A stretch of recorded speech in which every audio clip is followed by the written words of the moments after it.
দিনৰ বেৰখনৰ ইটোপাৰে থিয় হৈ আছে ছাত্ৰ ছাত্ৰী, সিটোপাৰে থিয় হৈ আছে শিক্ষক। ছাত্ৰ ছাত্ৰীসকলে প্ৰৱেশ কৰাৰ লগে লগে শিক্ষকসকলে আৰম্ভ কৰিছে পৰীক্ষা কৰাত। ছাত্ৰসকলক তন্ন তন্নকৈ পৰীক্ষা কৰাৰ অন্তত শিক্ষকৰ চকু কপালত উঠিছে। এজন যদি ছাত্ৰৰ কঁকালৰ বেল্টৰ মাজৰ পৰা ওলাইছে অসমীয়াৰ এখন ৰচনা, জোতাৰ পৰা ওলাইছে আকৌ এনেদৰে জতুৱা ঠাঁচ। কেৱল এজন ছাত্ৰৰেই নহয়, ইজনৰ পিছত সিজন ছাত্ৰ আহিছে, ইখনৰ পিছত সিখন নকলৰ টুকুৰা উদ্ধাৰ হৈছে। প্ৰায় ৩০ জন ছাত্ৰ ছাত্ৰীৰ পৰা উদ্ধাৰ কৰা হৈছে এইসমূহ নকলৰ টুকুৰা।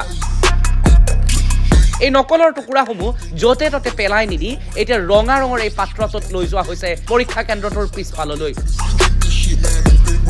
এয়া মেট্ৰিক পৰীক্ষাৰ বতৰ। মেট্ৰিক পৰীক্ষা দিবলৈ অহা এইসকল ছাত্ৰৰ কাণ্ড এতিয়া ৰাজ্যৰ জনতাৰ চকু কপালত তুলিছে।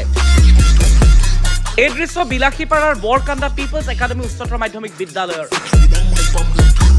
পৰীক্ষা কেন্দ্ৰটোলৈ অসমীয়াৰ প্ৰশ্ন কাকতৰ উত্তৰ লিখিবলৈ আহিছিল এইসকল ছাত্ৰ ছাত্ৰী, আৰু তাৰ পিছতেই তেওঁলোকৰ পৰা উদ্ধাৰ কৰা হৈছে এইসমূহ নকলৰ টুকুৰা।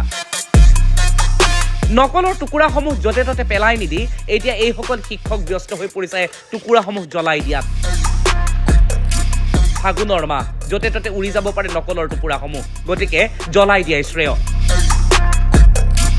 পিছে এই খবৰ যিটো সময়ত ৰাজহুৱা হৈছে, সেইটো সময়তে সংবাদ মাধ্যম গৰম হৈছে আন এটা খবৰৰ জৰিয়তে। হঠাৎ সংবাদ মাধ্যম, সামাজিক মাধ্যম সকলো গৰম হৈ পৰিছে এই ভিডিঅ' দেখাৰ পিছত। উচ্চতৰ মাধ্যমিক পৰীক্ষাৰ পৰীক্ষাৰ্থীয়ে হাতত লৈ গৈছে মোবাইল ফোন। এজন নহয়, দুজন নহয়, বহু কেইগৰাকী শিক্ষাৰ্থীৰ হাতত মোবাইল ফোন। মোবাইল ফোনত তেওঁলোকে উত্তৰ চাইছে আৰু পৰীক্ষাৰ বহীত তেওঁলোকে লিখি গৈছে। উচ্চতৰ মাধ্যমিক কাৰিকৰী শাখাৰ চূড়ান্ত পৰীক্ষাৰ দৃশ্য এয়া। এই দৃশ্য তামোলপুৰৰ। তামোলপুৰ উচ্চতৰ মাধ্যমিক বিদ্যালয়ৰ পৰীক্ষা কেন্দ্ৰত সংঘটিত হৈছে এই ভয়ংকৰ দৃশ্য। পিছে শিক্ষকে সেই সময়ত কি কৰি আছিল? নিৰীক্ষকৰ ভূমিকা আপুনি জনাটো দৰকাৰ।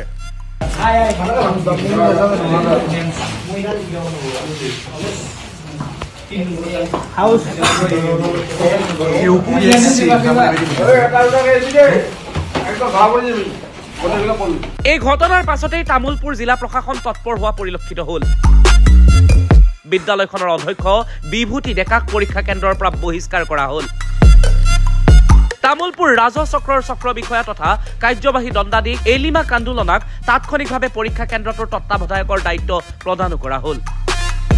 তামোলপুৰৰ পৰা পৰমেশ্বৰ ডেকা আৰু বিলাসীপাৰাৰ পৰা আলম হকৰ ৰিপৰ্ট নেশ্যন এনি।